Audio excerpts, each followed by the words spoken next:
we are going to take a very deep dive into these 4 components: pre-appointment, at the appointment, at the table, and at the close. Now, as we get started on your piece of paper, not in the chat box, I want you to write down 1 through 4. If you had to score yourself now on 10 being excellent, 1 meaning I'm not that great, how would you score yourself in each one of these sections? And let me explain each one. Pre-appointment is everything you do prior to leaving the appointment. Your market analysis, your listing program and package preparation, researching the seller, doing everything that you're going to do to make sure that you're set up to leave at a high level. What would you score yourself? At the appointment, this is when you show up to the house, meet the client, earn trust, sit down with them and go over their goals, set expectations, do the promise, which we're going to talk about, deliver the promise, which is a technique so you can get a referral and another testimonial for every closed sale. All of these things. Touring the house, right? When you tour the house, you have a systemized way that you tour the house that is very proven and has the seller understanding that you're a top professional. When you get to the table, you can present your program.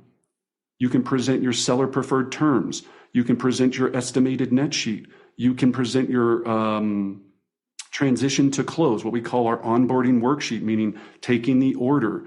And then lastly, of course, the close.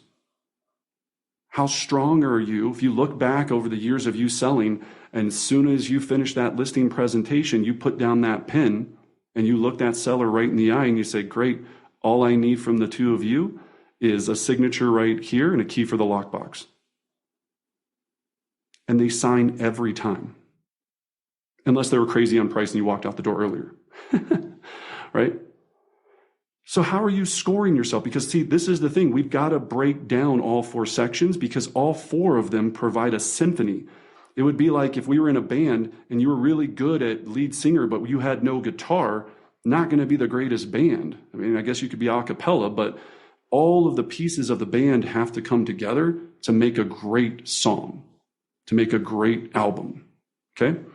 So let's talk about pre-appointment. This is critical.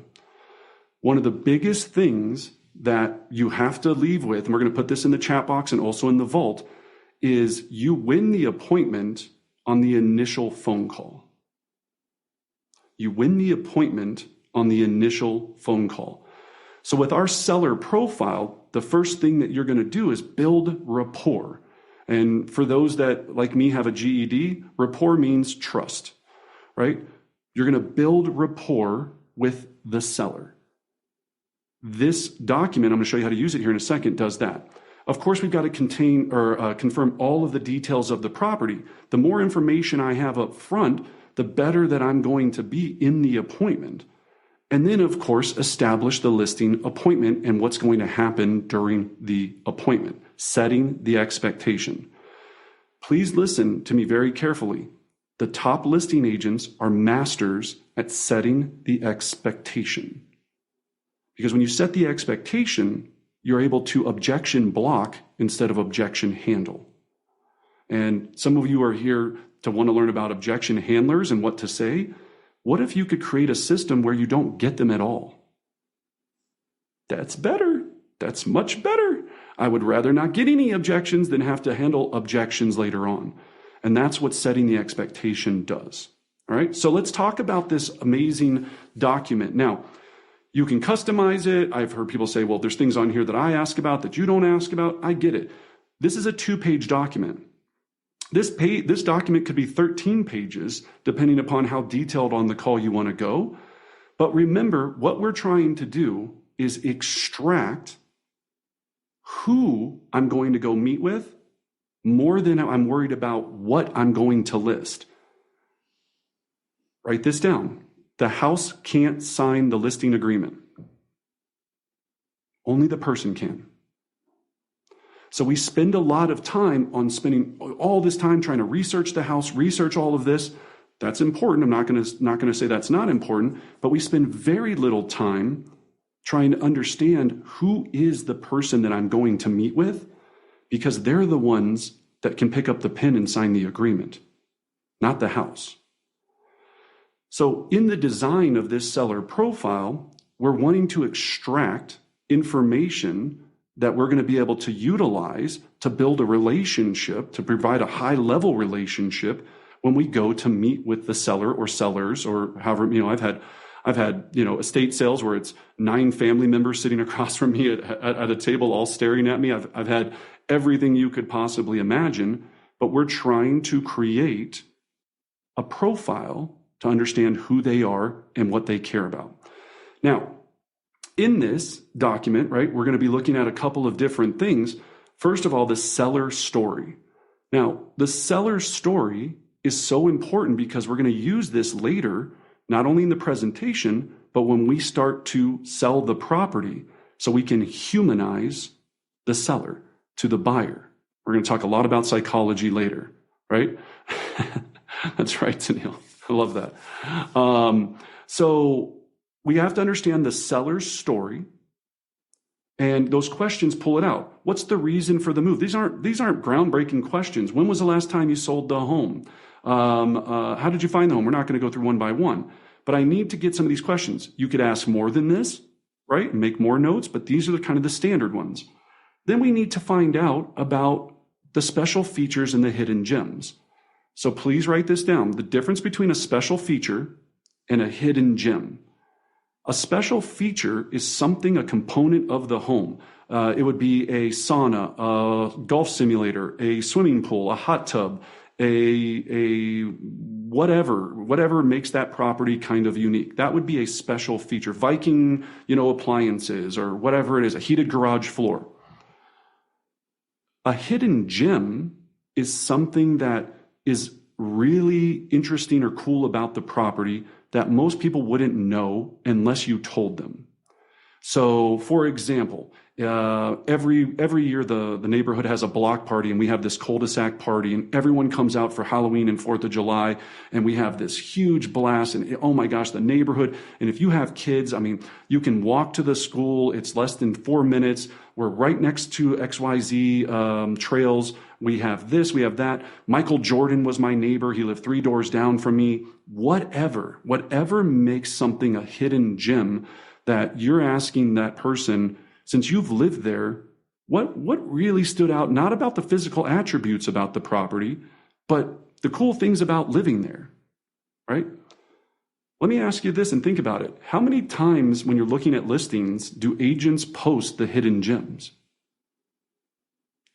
Right? Mary's saying never. Some of us are saying different times, and some are good agents, right? But I would say 90% of people are never getting that communication. It's 4-bedroom, 2-bath, it's got a jacuzzi hot tub, and it's got paint, right? And it's great. You should come buy it, right?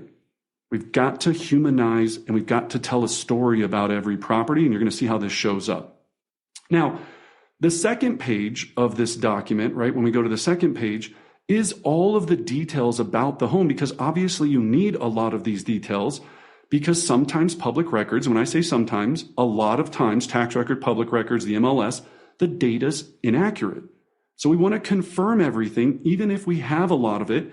And you can have the data pulled up and you want to use the verbiage, I just want to confirm, blah, blah, blah, blah, blah, blah, blah, blah, blah, right? You don't have to go, I have no idea what I'm doing in real estate and I'm going to ask you all these questions. But you want to make sure that when they bought it, did they finish the basement and you didn't know about it and it doesn't show? Did they add on an extra garage? Did they build a barn in the backyard or whatever they might have done? So we're just trying to get an entire profile of the property. Now, at the very bottom of this document, you're going to see 3 animal graphics, right? This is key. When I'm on the phone, I'm trying to identify if the seller that I'm going to meet with is a tiger, a dolphin, or a turtle. Because as you really move forward in your expertise on this, you're going to customize your presentation when you meet them based upon their personality style. So, to quickly go through this, what is a tiger personality? Now, for those that know the DISC profile or that are KW and know KPAs and all of these things, right? Tiger is that high D. Yes, thanks, Nick. The driver personality, right? They care about how long is this going to take and how much is it going to cost, because you're wasting my time talking to you right now because I could be doing other things more important than you. Now, there's different egos involved, all these different things, but tigers are great to work with in a lot of ways because they're fast, they're decisive, and you don't have to sit here and talk about kids and families and all of the other wonderful things that dolphins love, right? So the dolphin personality style, right? This is going to be the high I in the disc profile. And if you want to Google after this, what's the disc profile? And where's a place where you can take your own free test to see what you are. You might want to know what you are. Some of us go, well, I'm not really sure what I am. The reason we don't have 4 animals is because it was too complicated. I want you to think about, even in your regular life, anytime you meet people, what little game icon do they have above their head after you start talking to them for a few minutes? And you go, boop, oh, I got a dolphin on my hands. Let me shift gears. I know that now I'm going to be making a friend. I'm going to be talking to people about them. I'm going to ask them so many questions. I'm going to ask questions about their kids, about why they picked said paint color. Oh my gosh, the garden is so beautiful. Oh my, where do you shop? All of these different things. They're going to want to know more about who you are and what you believe in than they care about necessarily the process or the price. See, the problem is, ladies and gentlemen, we go on appointments and we try to, if we're a tiger, we shove our tiger presentation down a dolphin's throat.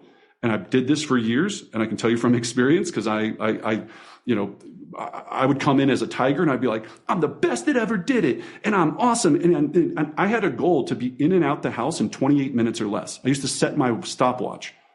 Like, that's how many appointments I was going on and how twisted my brain was. I wasn't going to build a relationship. I was like, let's go in, out. I'm about to break a new time record here.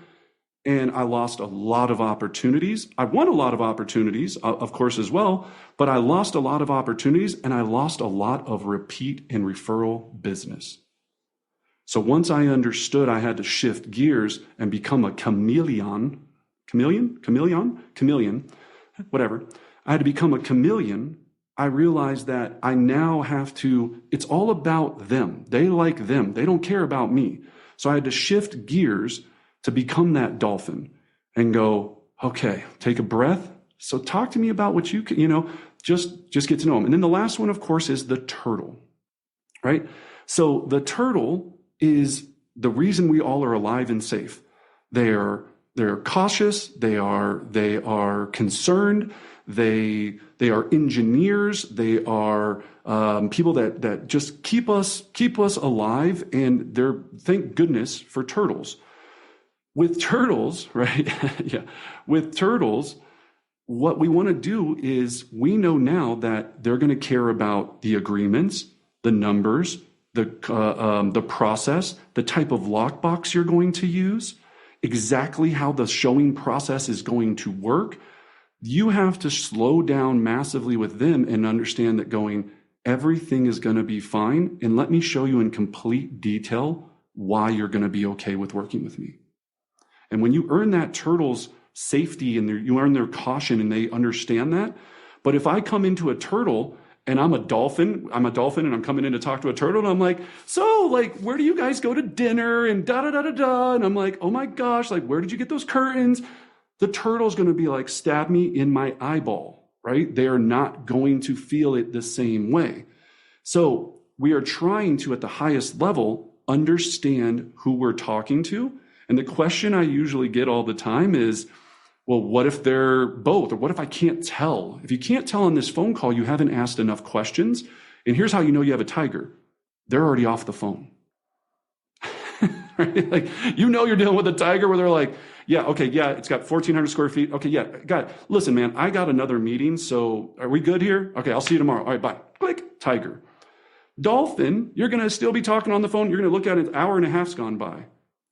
Turtle is going to be very cautious on the phone, and they're going to be like, so before you come, are you going to present, the numbers and what about this? And they're going to start asking you a lot of questions and all of that, and it's totally fine.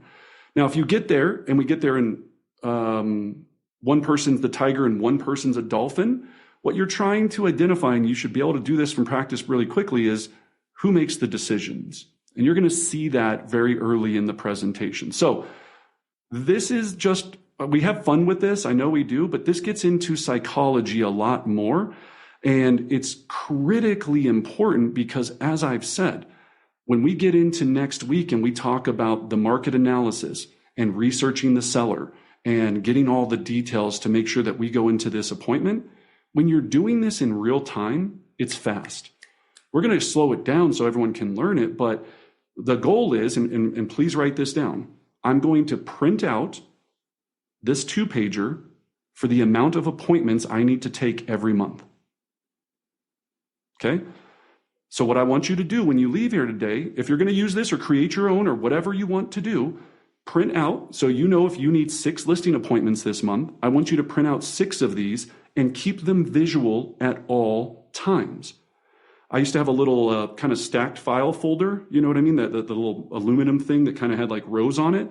And I would have the amount that I needed for that month. So, in the beginning it was like 6, and then it was 12, and then it was 14, and then it was 25. And I stare at them and I go, every time I don't have one of these completed, I'm not on track to hit my goals. If I'm halfway through the month and I need to go on 10 listing appointments to take 5, and I'm only through 2 of them, suck it up, buttercup. Got to hit the phones or got to go out there and hit the doors.